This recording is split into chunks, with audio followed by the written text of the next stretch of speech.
evening, everybody. Thank you for joining us on AI Live. Hi, guys. welcome. We have lots of stuff to talk to you about tonight, and we always start off with kind of what did we do this last month, and kind of tell you what's coming up in the next couple months with the Aesthetic Immersion, because we always stay really busy bringing you really quality education. But okay, so this is June.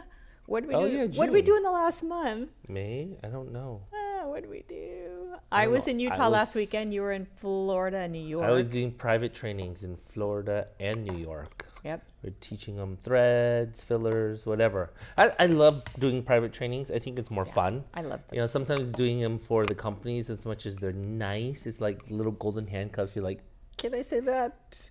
Like, you can tease them, but I can't teach you how to inject it or anything like that. Right. It's kind of a little sad. So, you know, it's a nice balance, and you know, I definitely recommend you guys do private trainings. You know, find your KOLs, find the people around you or that you really want to learn from, and have them have an experience. Whether you go out to them, whether you fly them out to you.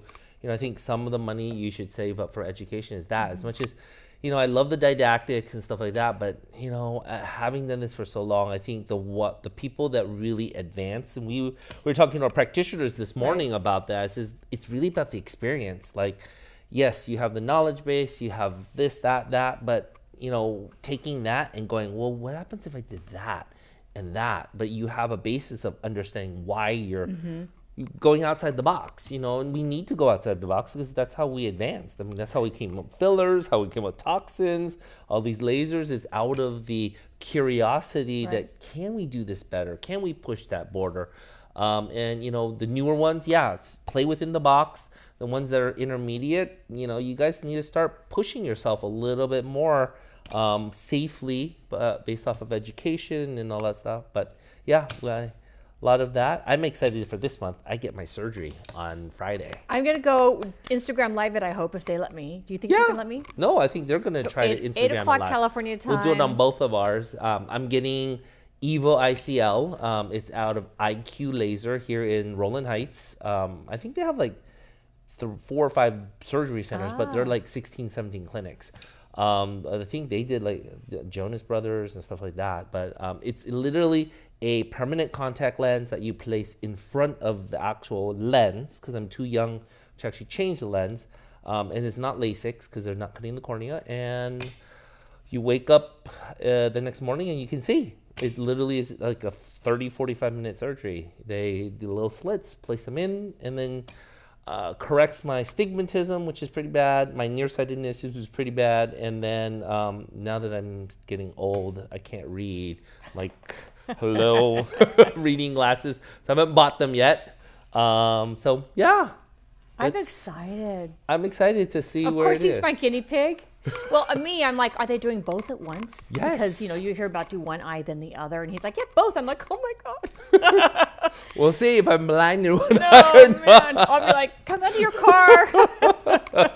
But, you know, I think everyone's interested. Everyone I've told, my patients, all of them. So, you know, I'm probably going to do more of like an Instagram post on it. So watch out for that. Follow me. And, you know, probably after the surgery, I'll go back and then really have them kind of delineate the difference between LASIK, EVO ICL, the cataract surgeries, all of these things, because I think a lot of people don't know the updates in it. We're just used to LASIK, Right. and there's actually advancements from the original LASIK, like Botox is the original Botox, but we've progressed from there, a lot of different potential other treatments that you can use, and so it'll be fun. I'm excited for it. Interesting. Yeah. I'm excited to learn and watch it.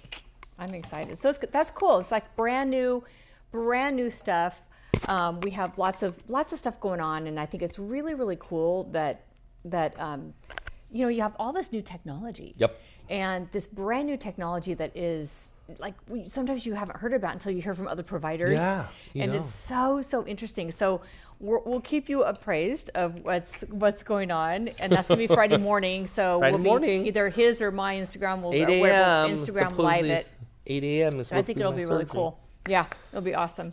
So we're going to jump into today's topic, which is medical tourism. Woohoo.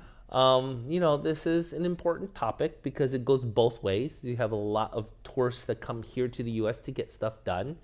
But then you also have a lot of us that go to other countries to get stuff done. And so we're going to talk about it, navigating it, figuring out different things with regards to this, because this is not going away.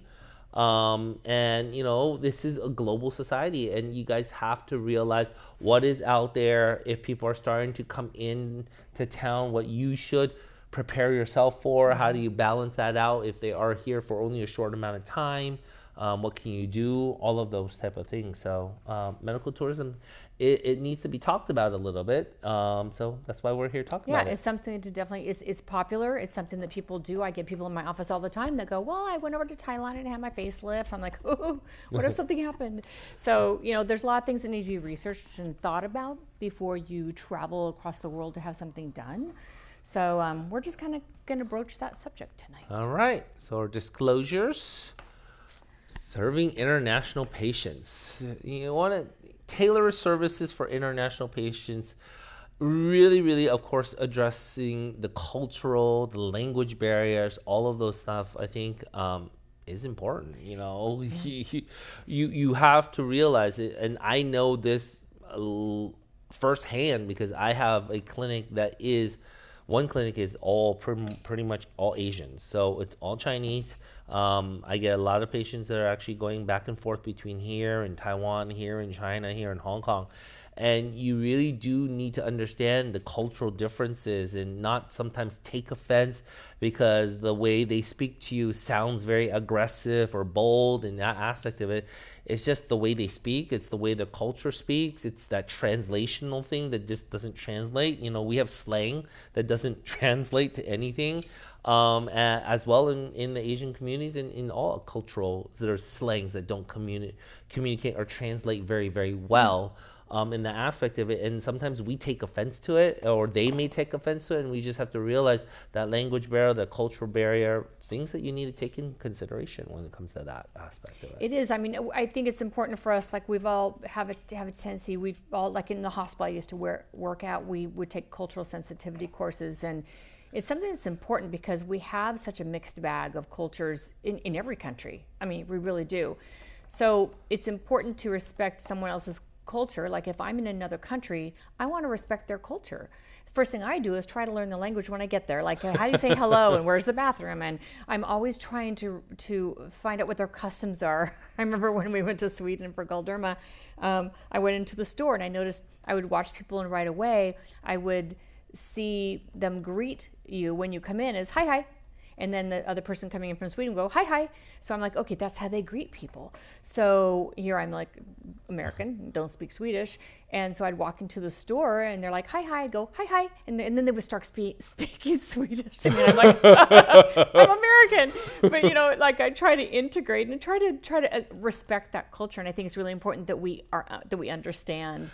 And it's important because there are going to be different trends, having in Asian clinic, different things you can't, it's hard because we get taught here in the US based off of culturally what we know, what we consider beauty standards, what we like to inject. But, in Asia, for example, they actually will inject right underneath this eyelash, right in this eyelash line, and create a little bit of puffiness. I don't know what it's called in English. It looks like a jelly roll. Here in the US, actually, people think it's puffiness, it's whatever. In Asia, they actually think that it's cute, it's youthful, it's young. And I've gotten patients where they've asked me to do that, and I've done it. It's a very interesting, unique thing that you do. I get a lot more Asians that do noses. It's flatter, we're rounder, we want more projection, 3D, so a lot of foreheads, I do glabellas, noses, and it just comes with the territory of the cultural aspect of it, and understanding the aesthetics, the beauty in those areas is going to be different. And so whether they're coming here or whether you're going there, you have to realize those cultural differences are there, and it's actually, for me, it's intriguing, it's fun to learn, and it's fun to see the difference in the way they approach it. The Koreans are for sure, on the top radars for beauty standards on the aspect of it, but their beauty standards are very different. I've been watching so many K-dramas that, I've definitely look at the females and the males, and I'm like, wow, there are like tiny differences, but if you literally go like that, you probably could say that male could be a little bit more feminine, but there's still some masculine features that are left that really give them, they are a male versus a female, but their aesthetic is very different. You know, the males that you see are actually a little bit more narrowed in here. They're not so wide. They don't need this strong, prominent jawline on the aspect of it. And so there's this balance of, do you need that? Because in Asians, it's a little bit softer, a little bit rounder. And so make sure that, you know, when you are starting to get people who are coming from other countries to your clinics, not necessarily just for medical tourism, but just because they're starting to come here for college, or they're here visiting a friend or something like that, and they're getting something done, that you take these things into consideration, because it is going to be very different approaching it and not judging them and say, what? Why are you doing that? Because that is something that actually is a trend or is a common practice injection area in the countries that they come from. Yeah. I think it's really important to respect someone's ethnicity. I think if they're coming here too, that we oftentimes want to learn, we need to connect with our patients. We want to learn about them. We want them, if there's a language barrier, hopefully there's somebody that can kind of translate with them and help us understand what they're looking for, what they like and what they don't like. And it's that connection that we have that we need to make to help them get to their best goal aesthetically. So it might be tough, but hopefully they can have a friend, somebody translating. The other thing is our consents are probably in English here in America. So we need to make sure that we have somebody translating the consents into the correct language and signing that consent to that they were the translators. That's one other thing we want to make sure. I mean, ultimately, you know, there are translating things there, but you know, there are actually new AI tools and AI little gizmos and gadgets that you can actually buy that actually like earpieces or little devices that you speak to it and it literally translates into that language. I mean, that's how quick like artificial intelligence is really making it honestly is super amazing.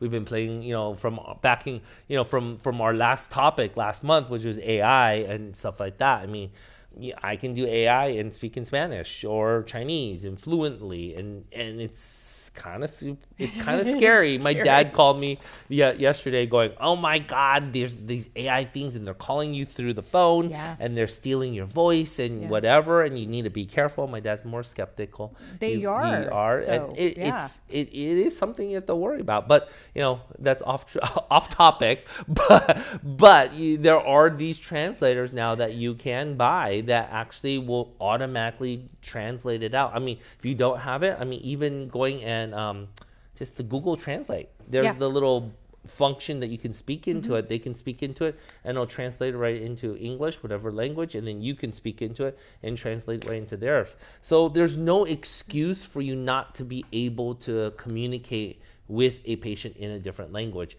because there are so many technological tools that you can use. It's all already in your phones, honestly.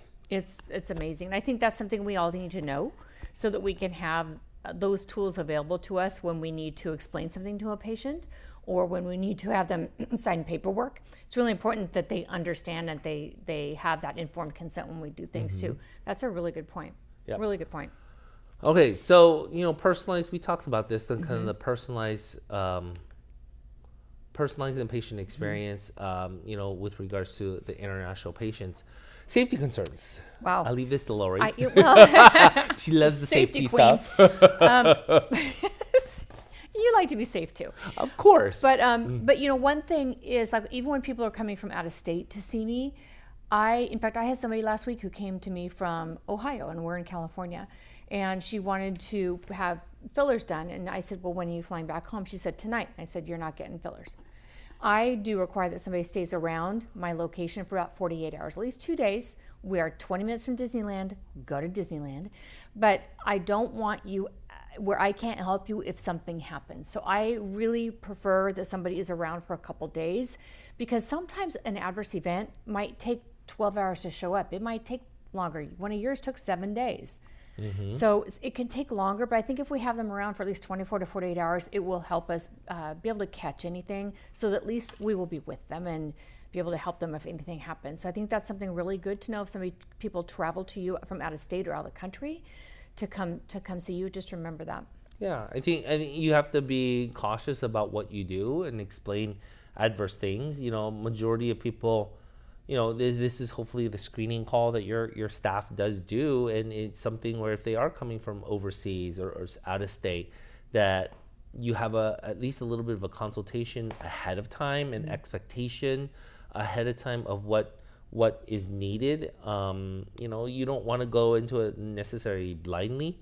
And it's a hard thing, because yes, you're gonna have patients that want things done right then and there, and it's on a whim and stuff like that, and you have to balance that safety aspect with what you can do and what you can't do. Lasers probably a little bit easier, probably less side effects. There are things that are less.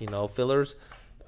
That is going to be up to you and where your balance is, and as far as safety is concerned. Yes, I agree with Lori. Yeah, if you can get them to stay for at least 24 hours, at least just in case on the aspect of it. If not, then it's maybe of a contract that you talk to the patients and make sure wherever they're going back to, there is somebody that if there is an adverse event, they can actually contact you. You can communicate with them. Some people really just want you to touch them. I get that. I had a patient come from Canada, flew down, and she wanted threads, and we did that, but she's come down with me once before, and so she trusts you and you trust her, and now I was like, okay, well, we're gonna do fillers, and she's kind of a practitioner of her own, and so I was comfortable injecting her because she was flying back that next day. But it's something where you can keep in contact and at least know that, hey, if there is something, that they can have access to somebody who can care for them or take care of them in that sense. Absolutely. So there's a balance on that aspect of it. Just make sure that they are safe, that you are being ethical with regards to that. Yeah, and I think people talk about, can you fly after you get toxins? Can you fly after you get fillers? Yeah. It's not that. It's not that the pressure changes things, and I've heard that, and I sometimes you hear a lot of weird things on social media. There's a lot and of weird things, but it doesn't make any physiological sense to me, because the cabins are pressurized to pretty much where we live now. Right. So it doesn't make a lot of physiological sense to me. So I get it. If you're diving, you don't want to go in a plane. You'll get the bends, but that's not fillers and toxins. So that's not what we're talking about. We're just talking about general adverse event safety. So yeah. All right. Legal, regulatory, operational aspects to medical tourism. Thoughts on that? What's interesting, I think that sometimes we get people from out of the country to come see us, and they aren't familiar with our products. They aren't familiar with the names of our products or what we use or how we use them. Everybody's very different around the world, and how much we put in someone or how little we put in someone or where we put it. It's our own, everybody's got a separate artistry to it. But then again, we have a whole different names of products. So I think it's really important that we disclose exactly what it is. Like one product in Europe might be the same product here, but it's just got a different name. And that happens everywhere, pretty much. So as long as we understand and we explain these things to our patients, when they understand what the differences are and what the similarities are and what we're using, I think it's really important. And that's part of legal disclosure and that informed consent. I think that sometimes when you go, say if you're flying to another country, what legally do you have to protect you? I don't know. Like if something happened that was wrong, that was a mess up. I mean, at the end of the day, it's the same thing. If people come here, they're from another country, where there are legal ramifications. I mean, it is a balance. I mean, and you guys should be, hopefully everybody in the medical industry, hopefully, are ethical, and that you're going to do the best that you can. I think, allowing them to be able to contact you and get them whatever you used or whatever, if there is an adverse event, pray tell. And, if they are getting other procedures, letting them know, hey, if you are getting other procedures, just let me know so that I can give you your documentation, your charts or something like that of at least what we used and kind of where we use it. It's important. A lot of times even here in the U.S., you get patients who are like, oh, I went to here and I got something, and I went to there and I got something, and you just kind of, I stick my needle and like, this doesn't feel right, and especially here in California, especially Southern California, we get a lot of patients who go down to Mexico and get stuff done, and then they come back and they're like, it wasn't great, it's lumpy bumpy, and I look at them like, ooh, that doesn't look so good. What did they use? And they're like, well, I used this, and I've actually had a bunch of patients say, oh, it was an HA filler, blah, blah, blah. And then they go to try and dissolve it, especially in the lips. And I'm like 3-4 times into it. And I'm like, it's not dissolving. I'm like, I don't know if they really used an HA on you, but they opened the box. Well, unfortunately, there are a lot of fake products on. I mean, there are products that actually say the exact same thing, but inside is not the right material. And so, this is where you guys that are purchasing it from out of the country, but using the buy groups and stuff like that, buyer beware. You don't really know what you're getting and what you're injecting. And, you could say, well, I haven't had any issues, blah, blah, blah. But that one wrong box, one wrong move on one patient could end your career. And is it worth it for that aspect of it? So, it is prudent to do your due diligence. Here in the U.S., it's the legality should be you're purchasing it from the companies that are selling it. It is where the credibility stands. And yeah, it could be the same product out of the country, but by legal standards, if it's not made in the U.S. for U.S., it's not a legal product, honestly. Right. And so you definitely need to make sure that you have the legal aspects of it, understanding, the consent should be signed. Treat these patients as your own patient that you would treat that if they lived here in the U.S., understanding that they may be going back and forth, or they're just here for a vacation and they just want to get something done. Treat them, on the aspect of it. It is hard to follow up on these patients. We would love to do it and really build a relationship on the aspect of it. Hopefully they can come back and continue to see you as the years go by. But ultimately that is the world that we live in now. It's a global world, and people are all over the world, and you have to realize there is some legal regulatory things that you just need to shore up before you really are injecting patients. Yeah, and I think I've had a couple of patients come that have had like lumpiness and bumpiness, and they're like, I don't know what was put in there, and I ultrasound it, and I know it's like either plastic or it's something that's like, years ago things were called Aquamed. It was like a thick gooey type substance that will never go away. You have to cut it out. So things like that, if you have an ultrasound, if you know what to look for with your ultrasound, you can see silicone, you can see some of these Aquamed, you can see some of these permanent fillers, and generally you don't want to touch that with injecting. There might be a biofilm around it. You just don't want to go around that if you're injecting it. So just be aware that in the other countries, they're still using stuff like that. They're still using some of these permanent fillers that we don't use here. And just kind of look for that. Ask people how long it's been there. I've had it for 10 years and my lips are still big. You're like, something's up. So if you have an ultrasound, sometimes we can identify that in an ultrasound, and it will help us so that we don't go waking up a sleeping bear if it's not. Yeah, and that goes into, if you are taking patients from out of the country, making sure that you at least understand slightly what they've gotten. If hopefully they know a little bit of the things and the treatments that they've gotten in their own respective countries, or if they fly around to different countries to get stuff done, that you do get a little bit of a history of what they've been injected with and where they've been injected and stuff like that, just for your own sake, so that you can make the right choices and make sure that there's no interactions, there's not going to be any sequelae from doing what you think is necessary at this current point in time. Exactly. Good stuff to bring up. Really important. Ethical considerations. We need to be. We talked about this a little bit, but we need to maintain our integrity no matter what, and we need to watch out for that patient. It's not about the money; it's about the patient, and it's not like let them come, fill them up with filler, do whatever we need to do, and send them on their way. they're our patient. When we accept them, we accept the responsibility for our patient, and we need to do no harm. We need to watch out for them and make sure that we are safe as possible with them. So it's really important that we uphold that standard. And when they come to us, that we do the right thing. And even if they go somewhere, can still be in contact with us.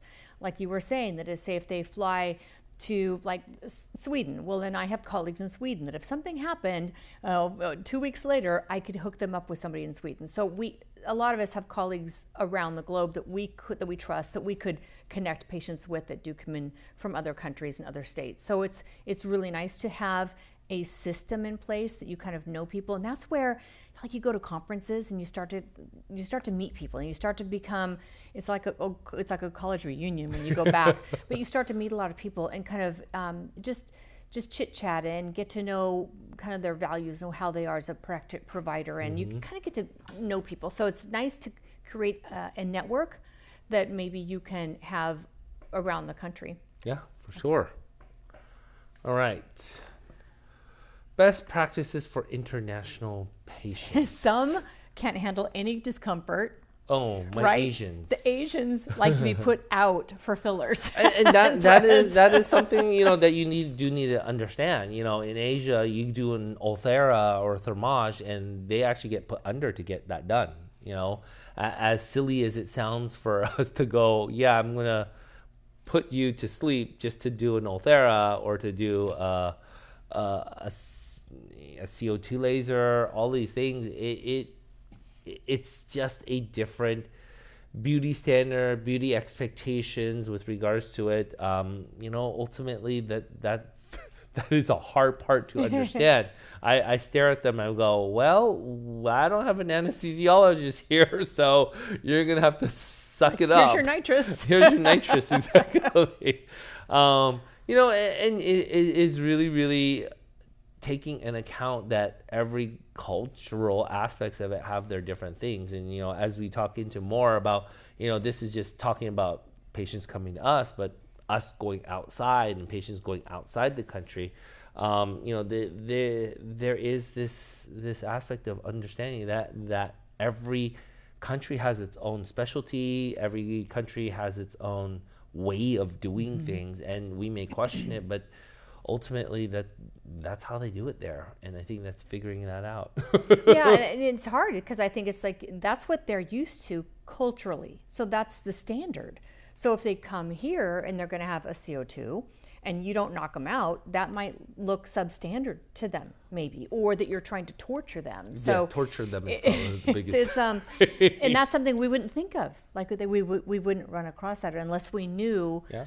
What happens in the other country where they come from. Yeah. It's very interesting, and that's why doing international conferences. Once you've done a few conferences within the U.S., going to some international conferences actually is really, really cool. You get to see and understand kind of a little bit of the aesthetics from the different countries, and where their mindset is with regards to beauty standards and treatment stuff. The way we do things, not necessarily the way they do them in these different countries. There's general principles, general guidances, but the way they tailor it can be very, very different based off of the expectations of that culture. Yep.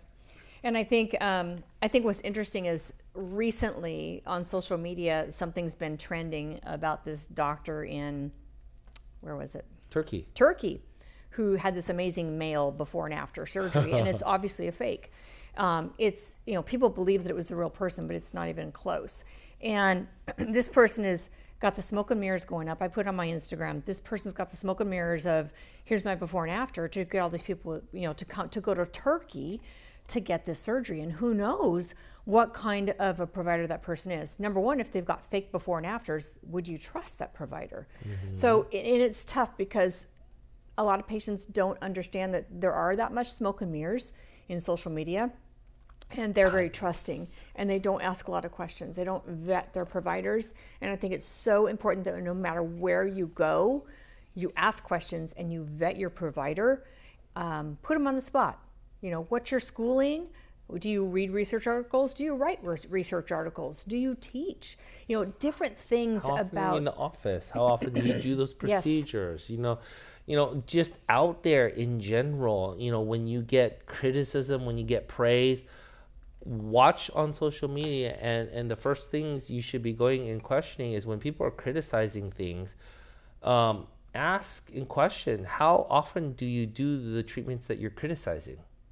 Because, yes, ultimately, have you ever even done the treatments that you're criticizing?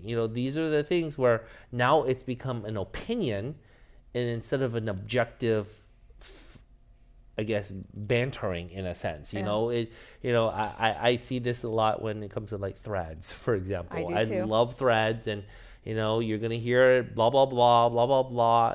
When you hear these things that are bad about it, you need to question, how often are you doing the procedure? Or if you're doing the procedure at all, have you ever been trained doing the procedure? What are your qualifications? Just because you see bad outcomes come to you, and I tell practitioners when I train threads, we're doing some little bit of lifts. Common sense would tell you, oh, well, ultimately we are battling in you could say a little bit of the same pool of patients, but we're really not. We're there for a perk. Therefore, the patients who are going to facelift are there for a major change. And along the pathway of a patient's journey, if you think about it, is, okay, well, maybe I'm not really ready for that facelift. I just want a little perk. I'm okay with it. Well, if they go to a practitioner who's not well trained, they get bad result. Who was it that they're going to see the next? It's going to be the plastic surgeon. So they're going to get a skewed version of what threads can do, because the patient who had great results probably wouldn't be seeing the plastic surgeon. And these are common sense things. We talk about it in the filler world because people are like, well, oh my God, I'm going to get one filler and I'm going to look like that person over there. And I'm like sitting here going, well, I have a lot in my face and you can't even tell. When good work is good work, it's natural. And this is what we all prescribe to. It's natural. It looks great. It's what we all want. But the problem is all the bad stuff is out there, and that's the bad stuff that we point at and blame, that detracts from the industry and detracts from these treatments actually getting the credibility that they actually do work. And so, be a little cautious when you make judgment calls out there about different practices. Culturally, same thing when we're talking about medical tourism and going to that country. Turkey, known for hair transplants. They do some great work, but if you don't vet your provider, you could come back with really crappy results. Every industry has that, and it's a part of every single industry. And I know everyone loves to jump on the bandwagon because we love to be on the really good side and we love to be on the bad side, and we love to banter back and forth. But realize everything is actually in the middle. The truth is three truths, actually, is really what it is. Your truth, my truth, and the real truth is really what it is. It's all perception. It's all perception out there, and you guys have to take that into consideration. I will definitely tell my patients that want hair transplants, and you can't afford it here in the U.S. There is something, due diligence will help you find, maybe doing a trip to Turkey where you do spend a 2-3 week time frame there. You get there, you do your hair transplant, you stay there just in case there are complications, and make sure they're taken care of. Medical tourism is making sure that, on the aspect of if you're going outside or they're coming in, that there is a sense of responsibility by whoever is doing it, that if there are adverse events, what are you going to do about it? How are you going to manage it? And not to feel pressured to do things on that aspect of it. And culturally, there's some pressures. If you go to Asian clinics, it's like, it's like the salesperson that keeps coming back and nagging you. Culturally, that is normal for Asians to do that, but there is a sense of responsibility to do due diligence and make sure that treatment results are great. But if they're not great, how are you going to manage them? Because that is really the key in choosing a provider to me. Are they educating? Are they getting it? But are they going to take responsibility if shit hits the fan? Honestly, none of us want that, but this is still medicine. You can't predict every single freaking thing that happens. We hope that 99.999% of the times everything turns out beautifully, but there's going to be that 0.001% time that one thing happens, like a vascular occlusion. Do you know how to manage it? Do you know how to deal with it? Are you going to just kick the can to the curb because they have this adverse event? Those are the places that you don't want to go to, whether it's going outside the country, whether it's coming inside the country. You don't want to be that practitioner that kicks these people to the can just because you don't have to take a responsibility. They don't live here. Oh, wells. And so this is where you have to do your due diligence is really is the big keys. Yep, I think it's really important. So yeah, Turkey has a lot of hair transplants. Yeah, and just Brazil, going through all Brazil, the medical we're thinking tourism. about like going out to places where like people might want to go elsewhere to have things done. Like we get them in here with us to the United States, but going elsewhere like Brazil, people go to Brazil for a lot of body work. A lot of body work. Colombia Big for time. butt. Colombia. I know that for sure. There's lots of bigger booties out there. Thailand. Thailand for gender surgeries and Right. stuff like that is Yeah. very popular and it's reasonable. But Korea, I'm excited to get to go to Korea because maybe I'll find something to do for myself. Who knows? I'm gonna figure know out. you when you come I'm gonna back. figure out how to get those beautiful white porcelain skin. You better vet your providers. That's all I'm going to tell you. Oh, that's where referrals do come into play. Getting referrals, referrals are still going to be the best basis for vetting people. And this is the reason why if you guys are here in the U.S., building your practice is asking for referrals. If you do a great job and your patient are happy, ask them for referrals. That's how you're going to build your business and have deep roots, is having good referral system. And so, ultimately, it is a referral system, in hopes that, and I tell patients who are looking for outside the country, and I don't dissuade them necessarily. I say, just make sure that you vetted the person that you're going to, make sure that, and this is even within the U.S., make sure that whoever you go to takes responsibility, because when things don't go right, what are they going to do? Are they going to really take care of you? Because that's what you're paying for. It's not that I'm paying for that treatment. I'm paying for the experience, making sure that if I do have something wrong, how are you going to help me out? Are you going to be there to be supportive of it, whether it's a mental, empathetic support, or whether it's actually physically taking you back in, redoing the surgery, or whatever it is, that they are actually going to take some kind of responsibility for that. So, Korea is big time with regards to that. They're going to be, and Korea is known for it, but then again, there's a lot of bad work. And there's some not great plastic surgeons in Korea. And so, it doesn't mean that every single person that you go to in Korea is going to do an amazing, beautiful job. It still is medicine. And especially in plastic surgery and aesthetics, it is a beauty aspect of it. Are they in line with your beauty aspects of it? I've had patients who have gone to Korea and they're like, well, it's so cheap. I just did this and this and this. And I'm looking at them, I'm like, whoa, they kind of messed you up, because that doesn't look beautiful. And I've seen a couple of patients that way. And I'm like, ooh, what doctor did you go to? Because I don't want to go to that one. But it happens all over the world. And so you definitely need to make sure that you understand who they are, vet them very well, figure out, what kind of referral system, talk to them if you can, do consultations if you are really going to. Mexico is very close to us in the U.S.